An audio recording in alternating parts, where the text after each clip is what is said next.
మన ప్రభువును రక్షకుడైన యేసుక్రీస్తు నామంలో మీకు శుభములు వందనములు తెలియజేస్తున్నాను.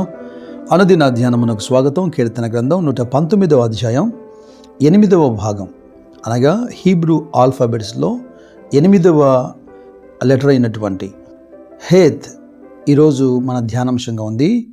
119వ కీర్తనలో 57వ వాక్యం నుండి 64 వచనాలు. హేత్ అనే ఈ అక్షరానికి లేదా ఈ మాటకు అర్థం ఏంటంటే లైఫ్ అని అర్థం, జీవితము లేదా క్రొత్త జీవితం. అయితే 8 అనే సంఖ్య మనకు జ్ఞాపకం రాగానే యూదులకు దేవుడు పెట్టినటువంటి ఒక కట్టడ మనకు జ్ఞాపకం వస్తుంది. ఆదికాండం 17వ అధ్యాయంలో 10 నుండి 14 వచనాలు మీరు చూడండి. నాకును నీకును నీ తర్వాత నీ సంతతికి మధ్య మీరు గైకొనవలసిన నా నిబంధన ఏదనగా, మీలో ప్రతి మగవాడును సున్నతి పొందవలెను, మీరు మీ గోప్యాంగ చర్మమున సున్నతి పొందవలెను, అది నాకు నీకు మధ్య నున్న నిబంధనకు సూచనగా ఉండను. 8 దినముల వయసు గలవాడు, అనగా నీ ఇంట పుట్టినవాడైనను నీ సంతానము కాని అన్యుని యొద్ద వెండితో కొనబడిన వాడైనను మీ తరములో ప్రతి మగవాడు మీలో సున్నతి పొందవలెను. నీ ఇంట పుట్టినవాడును నీ వెండితో కొనబడిన వాడును తప్పక సున్నతి పొందవలెను, అప్పుడు నా నిబంధన మీ శరీరమందు నిత్య నిబంధనగా ఉండును. మీకు మాట చెబుతాను. ఈ అక్షరం మీకు కనబడుతుంది కదా, 8వ అక్షరమైనటువంటి హేత్ అనే ఈ అక్షరం పోలిక ఎలాగుంది చూడండి. ఇది చూడ్డానికి తలుపు పైన ఉండే ద్వారబంధాన్ని పోలి ఉంది. ఒకవైపున ఈ అక్షరానికి నూతన జీవితం అని అర్థమిస్తుంది, దాని పోలిక ద్వారబంధాన్ని పోలి ఉంది. ఈ రెండింటి గురించి ఆలోచిస్తున్నప్పుడు ఏ విధంగా తన ప్రజలకు నూతన జీవితాన్ని దేవుడు ఇచ్చాడు. నిర్గమకాండం 12వ అధ్యాయంలో తన ప్రజలను ఐగుప్తు నుంచి విడిపించే సమయంలో ఐగుప్తుకు ఆయన తీర్చినటువంటి ఒక తీర్పు, జంతువులు కానీ మనుషులే కానీ ప్రతి ఇంట తొలిచూలను ఆయన సంహరించినప్పుడు తన ప్రజలకు ఆయన బోధించినటువంటి లేదా పెట్టినటువంటి ఒక పద్ధతి మీరు చూడండి. నిర్గమకాండం 12వ అధ్యాయం 7వ వచనంలో, ఈ నెల 14వ దినం వరకు మీరు దాన్ని ఉంచుకొనవలెను, తర్వాత ఇజ్రాయేల్ సమాజ వారందరూ తమ తమ కూటములలో సాయంకాలం ముందు దాన్ని చంపి దాని రక్తం కొంచెం తీసి తాము దాన్ని తిని ఇండ్ల ద్వారబంధపు 2 నిలువు కమ్ముల మీదను పైకమ్మ మీదను చల్లి నిర్దోషమైనటువంటి 7 ఏడాది మగపిల్లను చంపి దాని రక్తమును పైకమ్మి మీదను 2 నిలువు కమ్ముల మీద, అంటే ద్వారబంధం మీద పూయమంటున్నాడు. మీరున్న ఇండ్ల మీద ఆ రక్తం మీకు గుర్తుగా ఉండును, నేను ఆ రక్తమును చూసి మేము నశింపచేయక దాటిపోయేదను. నేను ఐగుప్తు దేశమును పాడు చేయుచుండగా మిమ్మల్ని సంహరించుటకు తెగులు మీ మీదికి రాదు. సంహారదూత దేశమంతా సంచరించి ప్రతి ఇంట్లో తొలిచూలను సంహరించినప్పుడు ఏ ఇంటిపైన అయితే, ఏ ద్వారబంధకం పైన అయితే ఈ రక్తం పోయబడిందో ఆ ఇంటిలో ఉన్న తొలిచూలు చనిపోలేదు.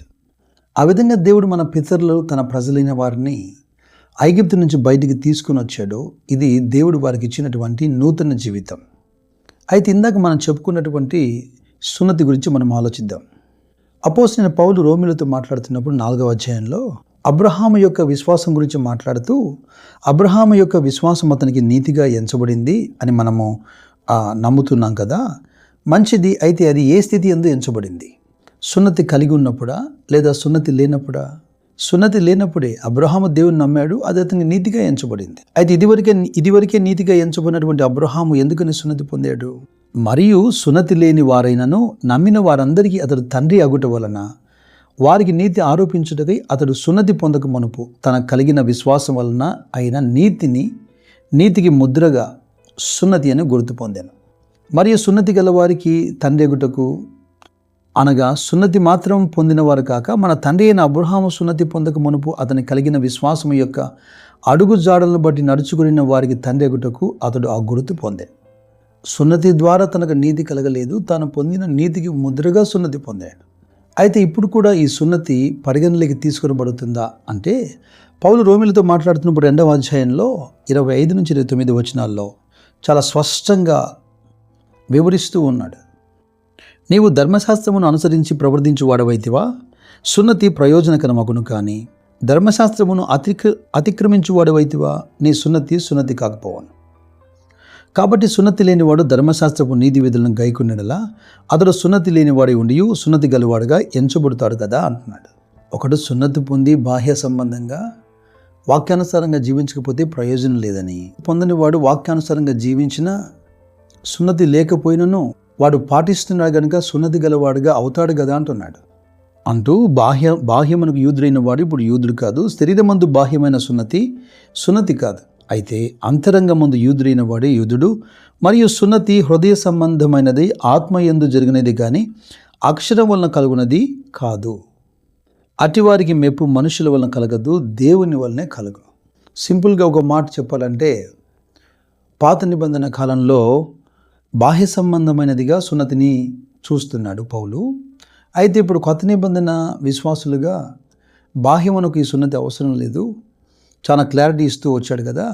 ఇది హృదయమందు జరగాలి, ఆత్మలో జరగాలి అంటున్నాడు. అంటే ఇది స్వభావానికి సంబంధించినది అని అర్థం.